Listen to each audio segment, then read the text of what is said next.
రోజా వ్యాఖ్యల్ని ఖండించిన నారా బ్రాహ్మణి. అవును, ఆ news update ఏంటో ఇప్పుడు ఒకసారి చూద్దాం. ఆంధ్రప్రదేశ్ రాష్ట్ర ముఖ్యమంత్రికి కోడలు మరియు హెరిటేజ్ సంస్థల ఎగ్జిక్యూటివ్ డైరెక్టర్ నారా బ్రాహ్మణి ఎప్పుడు రాజకీయ వ్యవహారాలకు 4 అడుగులు దూరంగానే ఉంటారు. కానీ అలాంటిది మొట్టమొదటిసారిగా ఆమె రాజకీయంగా వివాదాస్పదమవుతున్న ఒక విషయంలో స్పందించాల్సి వచ్చింది.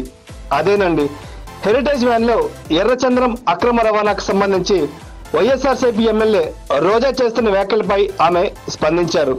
అంతేకాకుండా ఎర్రచంద్రం అక్రమ రవాణా విషయంలో చంద్రబాబును మరియు లోకేష్ను రోజా దూషించడాన్ని ఆమె ఖండించారు. అంతేకాకుండా వాస్తవాలను తెలుసుకోకుండా తమ కంపెనీపై ఇలాంటి నిరాధారమైన ఆరోపణలు చేస్తే చట్టపరంగా చర్యలు తీసుకుంటామని ఆమె హెచ్చరించారు.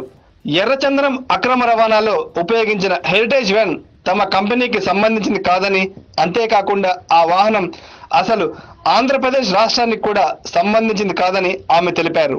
ఇక ఇదే విషయంపై ఏపీ మంత్రి ఆదినారాయణ రెడ్డి మాట్లాడుతూ రోజా అనవసరంగా చంద్రబాబు మరియు లోకేష్లపై నిరాధారమైన ఆరోపణలు చేస్తున్నారని ఆయన మాట్లాడారు.